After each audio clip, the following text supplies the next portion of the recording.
ಸಮಸ್ತ ವೀಕ್ಷಕ ಬಂಧುಗಳಿಗೂ ಹಾಗೂ ಎಲ್ಲಾ ನನ್ನ ಸಿಬ್ಬಂದಿ ವರ್ಗಕ್ಕೂ ಒಳ್ಳೆಯದಾಗ್ಲಿ, ಶುಭವಾಗ್ಲಿ. ಈ ವರ್ಷದ ಚಂದ್ರಗ್ರಹಣ, ಕಡೆಯ ಚಂದ್ರಗ್ರಹಣ, ಕಷ್ಟ ಬಂದಂತಹ ಅವರ ಮುಖ ನೋಡಿದ್ರೆ ಗೊತ್ತಾಗುತ್ತೆ ಅವರ ಏನೋ ಒಂದು ಬಾಧೆಯಲ್ಲಿದ್ದಾರೆ, ಏನೋ ಸಂಕಷ್ಟದಲ್ಲಿದ್ದಾರೆ, ಕಷ್ಟದಿಂದ ಅವರು ಹೊರ ತರಬೇಕು ಅಥವಾ ಹೊರಗಡೆ ಬರಬೇಕು ಎಂಬತಕ್ಕಂಥದ್ದು ಅಷ್ಟೇ ಚಿಂತನೆ ಇರುತ್ತೆ.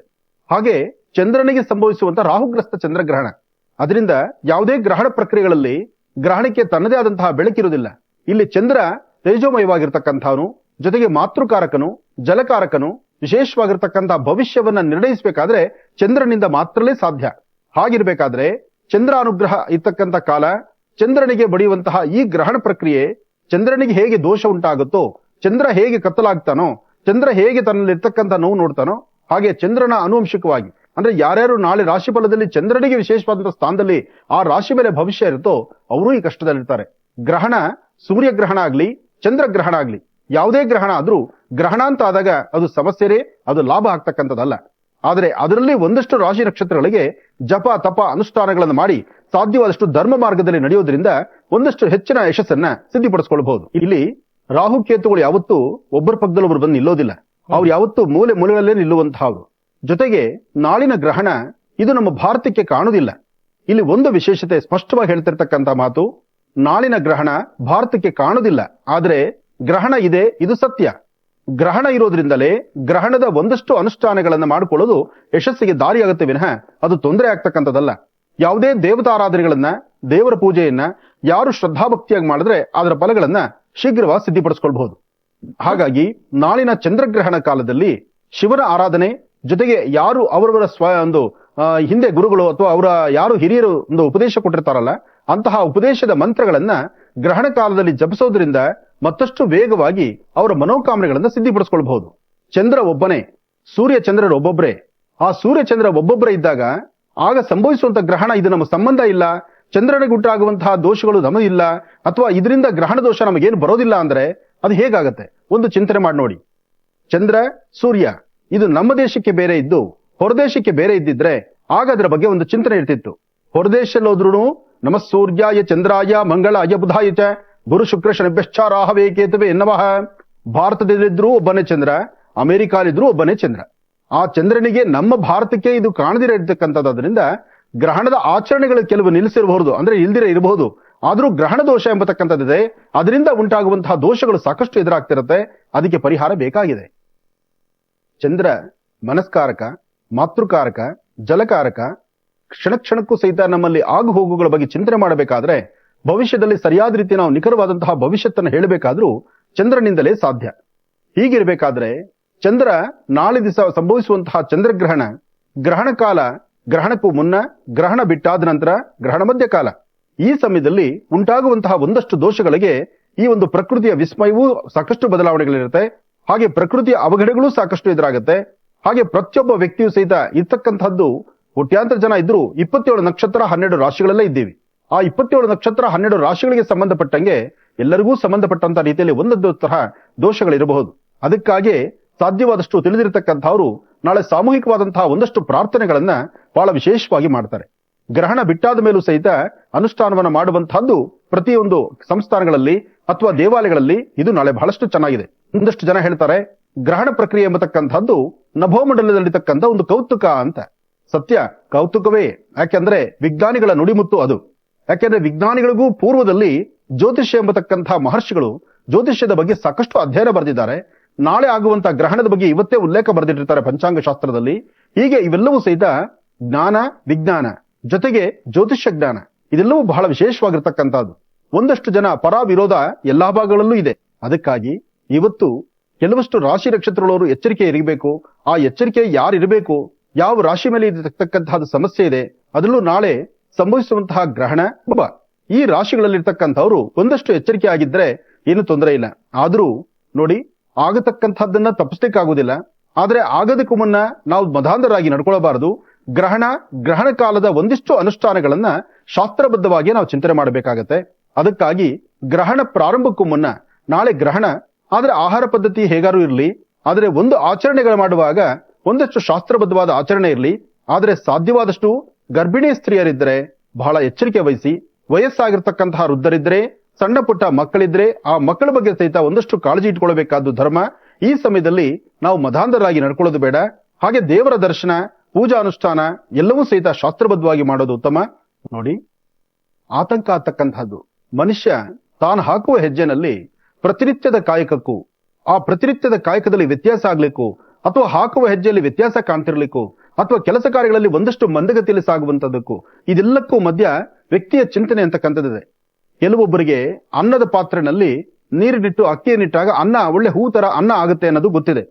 ಕೆಲವಷ್ಟು ಜನಕ್ಕೆ ಅನ್ನ ಮಾಡೋದು ಗೊತ್ತಾಗುವುದಿಲ್ಲ, ಸಂಪೂರ್ಣ ಮುದ್ದೆ ಮಾಡ್ತಾರೆ ಅಥವಾ ಅನ್ನವನ್ನ ಉದುರುದ್ರಾಗಿ ಮಾಡ್ತಾರೆ, ಅಕ್ಕಿ ಬೇಯ್ದಿದ್ದಗೂ ಆಗುತ್ತೆ, ನೀರ್ ಕಡಿಮೆನೂ ಇಡ್ತಾರೆ. ಏನೇ ಇಟ್ರು 1-2 ಸತಿ 3ನೇ ಸತಿ ಅದನ್ನು ಮಾಡೋ ಕಲೆ ಕಲ್ತ್ಕೊಂಡ್ಬಿಡ್ತಾರೆ. ಹಾಗೆ ಯಾರಿಗೆ ಜನ್ಮ ನಕ್ಷತ್ರ ಜನ್ಮರಾಶಿ ಸರಿಯಾಗಿ ಗೊತ್ತಿರೋದಿಲ್ವೋ, ಡೇಟ್ ಆಫ್ ಬರ್ತ್ ಇರೋದಿಲ್ವೋ ಅಂತಹ ಅವರು ಯಾವುದೇ ಒಂದು ಗ್ರಹಣ ಪ್ರಕ್ರಿಯೆ ಇರಲಿ ಅಥವಾ ಇಂತಹ ಒಂದು ದೋಷಗಳು ಬಂದ್ರೆ ಸೂರ್ಯಗ್ರಹಣ, ಚಂದ್ರಗ್ರಹಣ ಅಥವಾ ಪರ್ವಕಾಲಗಳು, ಈ ಪ್ರಕಾರ ಸಂಕ್ರಮಣ, ಇಂತಹ ಕಾಲದಲ್ಲಿ ಒಂದಷ್ಟು ಎಚ್ಚರಿಕೆಯ ಜಾಗರೂಕತೆ ಬೇಕಾಗುತ್ತೆ.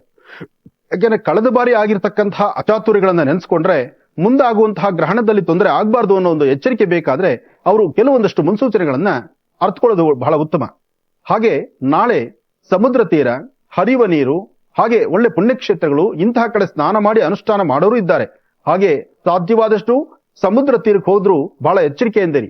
ಯಾಕೆಂದ್ರೆ ಹುಣ್ಣಿಮೆ ಕಾಲದಲ್ಲಿ ಹರಿಯುವ ನೀರು, ಸಮುದ್ರ ಆಕರ್ಷಿತವಾಗಿರುತ್ತೆ.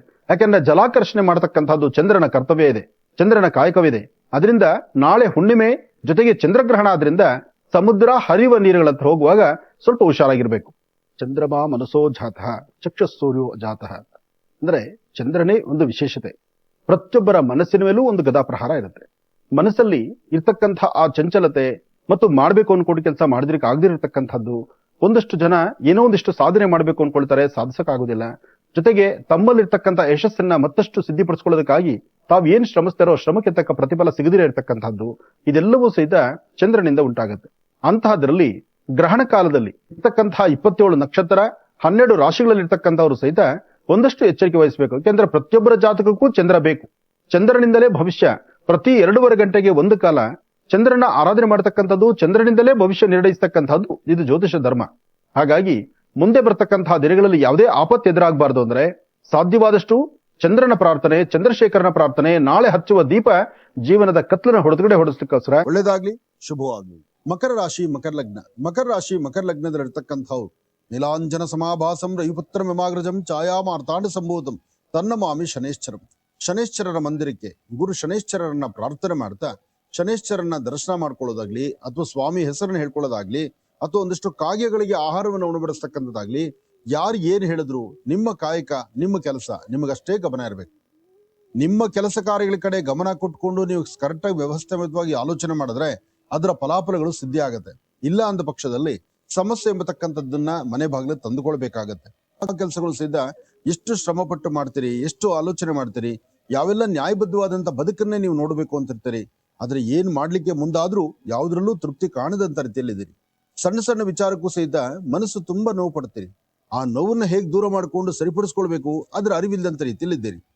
ನಿಮ್ಮ ಮನೆಗೆ ಸಮೀಪದಲ್ಲಿ ಎಲ್ಲಾದ್ರೂ ಒಂದು ಕಡೆ ಬಿಳಿ ಎಕ್ಕದ ಗಿಡ ಇದ್ರೆ ಅಲ್ಲಿ ಹೋಗಿ ಒಂದು 11 ಪ್ರದಕ್ಷಿಣೆ ಮಾಡಿ 2 ಹೂಗಳನ್ನ ನಿಮ್ಮ ಪಾಕೆಟ್ ಅಲ್ಲಿ ಇಟ್ಕೊಂಡ್ರೆ ಕೆಲವು ದೋಷಗಳಿಂದ ಮುಕ್ತರಾಗ್ತೀರಿ. ಸತ್ಯಾಸತ್ಯತೆಗಳನ್ನ ಅರ್ಥ ಮಾಡ್ಕೋಬೇಕು, ಬೇಕು ಬೇಡಗಳನ್ನ ತಿಳ್ಕೊಳ್ಬೇಕು, ಯಾವ್ದು ಸರಿ ಯಾವ್ದು ತಪ್ಪು, ಈ ಸರಿ ತಪ್ಪುಗಳ ಸರಿಯಾದ ರೀತಿ ಅರಿವಿಟ್ಕೊಳ್ಬೇಕು. ಸುಮ್ಮನೆ ಆದ್ರೂ ಯಾವ್ದಾದ್ರು ಒಂದು ತರದಲ್ಲಿ ಮನ್ಸಿಗೆ ನೋವು ಮಾಡ್ಕೊಳ್ತೀನಿ. ಭಗವಂತ ಕೊಡೋದಿನೆಲ್ಲ ಕೊಟ್ಟಿದ್ದಾನೆ, ಎಷ್ಟು ಬೇಕೋ ಅಷ್ಟು ನೆಮ್ಮದಿ ಇದೆ. ಗಂಜಿನೋ ಅಂಬ್ಲಿನೋ ಕುಡಿದು ಹೊಟ್ಟೆ ಅಂತೂ ತುಂಬಿಸ್ಕೊಳ್ತಿದ್ದೀವಿ.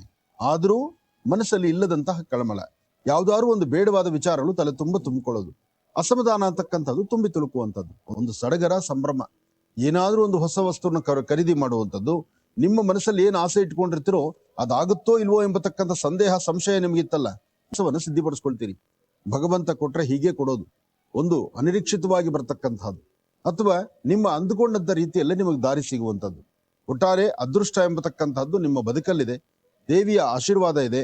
ಆ ತಾಯಿಯ ಕೃಪಾಶೀರ್ವಾದದಿಂದ ಹೆಚ್ಚಿನ ಫಲವನ್ನು ಸಿದ್ಧಿಪಡಿಸ್ಕೊಳ್ತಕ್ಕಂಥ ಯೋಗ ಫಲ ನಿಮ್ಮದಾಗತ್ತೆ.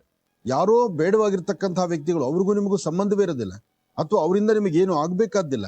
ಆದ್ರೆ ಬೇಡವಾದಂತ ವಿಚಾರಗಳನ್ನ ತಲೆಗೆ ಹಾಕೊಂಡು ಒಬ್ರಿಗೊಬ್ರು ಸಣ್ಣ ಪುಟ್ಟ ವ್ಯಾಜ್ಯ ಮಾಡ್ಕೊಳ್ಳೋದು ಅಥವಾ ಏನಾದ್ರು ಒಂದು ಸಮಸ್ಯೆ ತಂದುಕೊಳ್ತಕ್ಕಂಥದ್ದು ಅಥವಾ ಒಂಥರ ನೀವು ಕೋಪಕ್ಕೆ ಒಳಗಾಗುವಂಥದ್ದು, ಮತ್ತೆ ಆರೋಗ್ಯದಲ್ಲಿ ಸಣ್ಣ ಪುಟ್ಟ ವ್ಯತ್ಯಾಸ ಆಗೋದು, ಸುಮ್ಮನೆ ಆದ್ರೂ ತಲೆಯಲ್ಲಿ ಒಂಥರ ಭಯಂಕರವಾದಂತಹ ನೋವು ಕಾಣಿಸ್ಕೊಳ್ಳುವಂಥದ್ದು, ಇದೆಲ್ಲವೂ ಇರುತ್ತೆ.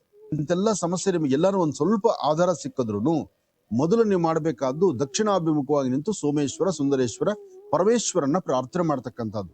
ದಕ್ಷಿಣಾಭಿಮುಖವಾಗಿ ನಿಂತು ನೀವು ದೇವರನ್ನ ಪ್ರಾರ್ಥನೆ ಮಾಡಿದ್ರೆ ಆ ಭಗವತ್ ಸಂಕಲ್ಪದಿಂದ ಹೆಚ್ಚಿನ ಫಲವನ್ನು ಸಿದ್ಧಿಪಡಿಸ್ಕೊಳ್ತೀರಿ.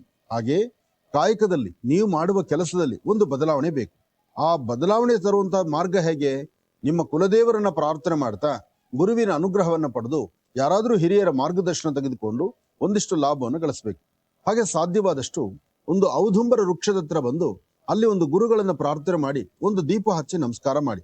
ಹಾಗೆ ಒಂದಷ್ಟು ಶ್ವಾನಗಳಿಗೆ, ಒಂದಷ್ಟು ನಾಯಿಗಳಿಗೆ ನಿಮ್ಮ ಕೈಯಿಂದ ಆಹಾರವನ್ನ ಹಾಕಿ.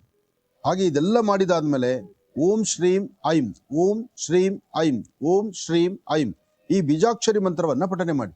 ಇದನ್ನು ಮಾಡ್ತಾ ಮುನ್ನಡೆದ್ರೆ ಇರ್ತಕ್ಕಂಥ ದೋಷದಿಂದ ದೂರ ಆಗತ್ತೆ. ಒಂದಿಷ್ಟು ಶಾಂತಿ, ನೆಮ್ಮದಿ ನಿಮ್ಮದಾಗತ್ತೆ. ಯಾಕಂದ್ರೆ ಸಣ್ಣ ಸಣ್ಣ ವಿಚಾರಕ್ಕೂ ಸಹಿತ ಮನಸ್ತಾಪಗಳುಂಟಾಗಿ ಮನಸ್ಸು ನೆಮ್ಮದಿ ಇಲ್ಲದಂತ ಬಿಟ್ರೆ ಯಾವ ಕೆಲಸನೂ ಪರಿಪೂರ್ತಿ ಆಗುವುದಿಲ್ಲ. ಅದಕ್ಕೆ ಅದರ ಪ್ರಾರಂಭದಲ್ಲೇ ಈ ಕಾಯಕವನ್ನ ಮಾಡಬೇಕು. ಸಾಕಷ್ಟು ಲಾಭವನ್ನ ತಾವು ಸಿದ್ಧಿಪಡಿಸ್ಕೊಳ್ಬಹುದು. ದೂರಭಾರ ಪ್ರಯಾಣ ಮಾಡಬೇಕು, ಏನಾದ್ರು ವ್ಯವಹಾರಗಳು ಮಾಡಬೇಕು, ಹೊಸತನವನ್ನ ಕಾಣಬೇಕು, ಇಲ್ಲಿವರೆಗೂ ಕೈಕಟ್ಟಿ ಕೂರಿದ್ದಾಯ್ತು, ಇನ್ನಾದ್ರೂ ಬದಲಾವಣೆ ತರಬೇಕು, ಹಣಕಾಸಿನ ವಿಚಾರದಲ್ಲಿ ಸ್ವಲ್ಪ ಎಚ್ಚರಿಕೆಗೊಳ್ಳಬೇಕು, ಹಾಗೆ ಕೊಟ್ಟ ಮಾತಿನಂತೆ ನಡ್ಕೊಳ್ಬೇಕು ಎಂಬತಕ್ಕಂಥ ಆಸೆಯಲ್ಲಿದ್ದೀರಿ. ಇದಕ್ಕಾಗಿ ಚಂದ್ರಶೇಖರನ ಪ್ರಾರ್ಥನೆ ಬೇಕು. ಹಾಗೆ ಮನೆಯಲ್ಲಿರ್ತಕ್ಕಂಥ ಮಾತೃಶ್ರೀ, ನಿಮ್ಮ ತಾಯಿಯ ಆಶೀರ್ವಾದ ಬೇಕು. ತಾಯಿ ಮೇಲೆ ಬಹಳಷ್ಟು ಕೋಪ ಮಾಡ್ಕೊಂಡ್ಬಿಡ್ತೀರಿ, ಮನಸ್ಸು ತುಂಬಾ ಚಂಚಲತೆ ಮಾಡ್ಕೊಳ್ತೀರಿ. ಯಾವುದೋ ಒಂದು ವಿಚಾರದಲ್ಲಿ ಮನಸ್ಸು ನೋವು ಮಾಡಿಕೊಂಡು ಯಾರನ್ನೂ ಸಮಾಧಾನ ಮಾತಾಡದಿರ ನೀವು ಸಮಾಧಾನವಾಗಿದ್ದೀರ, ಇಲ್ಲದ ತೊಂದರೆ ತಂದುಕೊಳ್ತೀರಿ. ಇದಕ್ಕಾಗಿ ಸುಗಂಧ ಭರಿತವಾಗಿರ್ತಕ್ಕಂಥ ಒಂದಷ್ಟು ವಸ್ತುಗಳನ್ನ, ಒಂದು ಪುಷ್ಪಗಳಾಗ್ಬೋದು, ಅಥವಾ ಒಂದಷ್ಟು ಸೆಂಟೆಡ್ ಆಗ್ಬೋದು, ಅಥವಾ ಒಂದಿಷ್ಟು ಅಪ್ಪಟ ಶ್ರೀಗಂಧ ಆಗ್ಬೋದು, ಏನಾದ್ರೂ ಸುಗಂಧ ಭರಿತವಾಗಿರ್ತಕ್ಕಂತಹದ್ದನ್ನ ತಿಲಕದ ರೂಪದಲ್ಲಿ ಹಚ್ಕೊಂಡು ಮನೆ ದೇವರನ್ನ ಪ್ರಾರ್ಥನೆ ಮಾಡಿ ಒಂದು ಚಿಟಿಗೆಯಷ್ಟು ಅಕ್ಕಿ, ಒಂದು ಚಿಟಿಗೆಯಷ್ಟು ಕಡಲೆಬೇಳೆಯನ್ನ ದೃಷ್ಟಿ ತೆಗೆದು ಆಚೆ ಹಾಕಿದ್ರೆ ಸ್ವಲ್ಪ ಮಟ್ಟಿಗೆ ಶಾಂತಿ, ನೆಮ್ಮದಿಯನ್ನು ನಿಮ್ಮದಾಗಿಸ್ಕೊಳ್ತೀರಿ. ಆದ್ರೆ ಎಲ್ಲದರ ಮಧ್ಯದಲ್ಲಿ ಬೇಡವಾದಂತಹವ್ರು ಯಾರೋ ಒಬ್ಬರು ನಾಲ್ಕನೇ ವ್ಯಕ್ತಿನೋ ಅಥವಾ ಮನೆಗಿರ್ತಕ್ಕಂಥವ್ರು ಒಂದಿಷ್ಟು ನಿಂದನೆಯ ಮಾತುಗಳು ಶುರು ಮಾಡ್ತಾರೆ. ಮಾನಸಿಕವಾದಂತಹ ಒತ್ತಡಕ್ಕೆ ಶುರು ಮಾಡಿಸ್ತಾರೆ. ವಿದ್ಯಾರ್ಥಿಗಳ ಓದಿಗೆ ಏನೋ ಸಣ್ಣ ಪುಟ್ಟ ಬ್ರೇಕ್ ಬೀಳುತ್ತೆ, ಅಥವಾ ಇನ್ಯಾವುದೋ ಉದ್ಯೋಗಕ್ಕಾಗಿ ಪರಿತಪಿಸ್ತಿರ್ತಕ್ಕಂಥವ್ರಿಗೆ ಬೇಡವಾದ ವಿಚಾರದ ತೊಂದರೆ ಆಗುತ್ತೆ.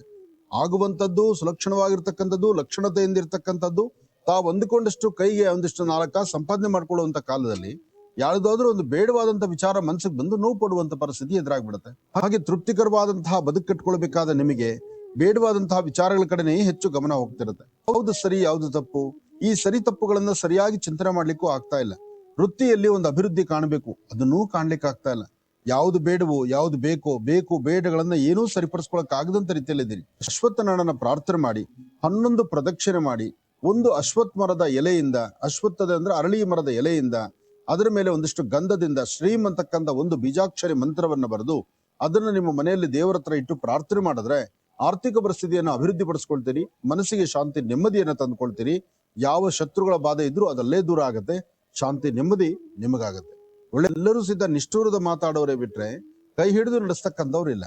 ಆದ್ರೆ ನಿಮ್ಮ ಆತ್ಮತೃಪ್ತಿ, ನಿಮ್ಮ ಒಳ ಮನಸ್ಸು, ನೀವು ಮಾಡ್ಬೇಕಾಗಿರ್ತಕ್ಕಂಥದ್ದನ್ನ ಒಂದಷ್ಟು ಜವಾಬ್ದಾರಿಯುತವಾದಂತ ಸ್ಥಾನದಲ್ಲಿ ನಿಂತೇ ಮಾಡ್ಬೇಕು. ಯಾಕೆಂದ್ರೆ ಇಲ್ಲಿ ನಂದು ತಂದು ಎಂಬತಕ್ಕಂಥದ್ದು, ಬೇಕು ಬೇಡ ಎಂಬತಕ್ಕಂಥದ್ದು, ಸರಿಯಾದ ಅರಿವಿನಡಿ ನಡೀತಕ್ಕಂಥದ್ದು, ಇದೆಲ್ಲವೂ ಸಿದ್ಧ ತಾವೇ ಆಲೋಚಿಸಬೇಕು. ಸ್ವಂತ ಬುದ್ಧಿ, ಸ್ವಂತ ಜ್ಞಾನ, ಸಮಾಧಾನ ಇರ್ತಕ್ಕಂಥದ್ದು.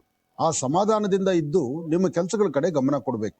ಹಾಗೆ ಯಾವುದೇ ಒಂದು ವೃತ್ತಿ ಧರ್ಮದಲ್ಲಿದ್ದವರಾದ್ರೂ ಅದರ ಫಲಾಫಲಗಳನ್ನ ನಿಮ್ಮದಾಗಿಸ್ಕೊಳ್ಬೇಕಾದ್ರೆ ಮನಸ್ಸಲ್ಲಿರ್ತಕ್ಕಂತಹ ಉದ್ವೇಗತನ, ಆವೇಗ, ಆವೇಶ ಇದು ದೂರ ಮಾಡ್ಕೊಳ್ಬೇಕು. ಹಾಗೆ ಇಲ್ಲಿ ನಾನು ನಂದು ಎಂಬತಕ್ಕಂತಹ ಮದಮಾತ್ಸರ್ಯವನ್ನು ದೂರ ಮಾಡಿಕೊಂಡು ಸಮಾಧಾನಕರವಾಗಿರುವಂತ ಫಲ ನಿಮ್ಮದಾಗ್ಬೇಕು. ಆದ್ರೂ ವಿದ್ಯಾರ್ಥಿಗಳು ಓದೋದ್ರ ಕಡೆ ತುಂಬಾ ಗಮನ ಕೊಡ್ಬೇಕು.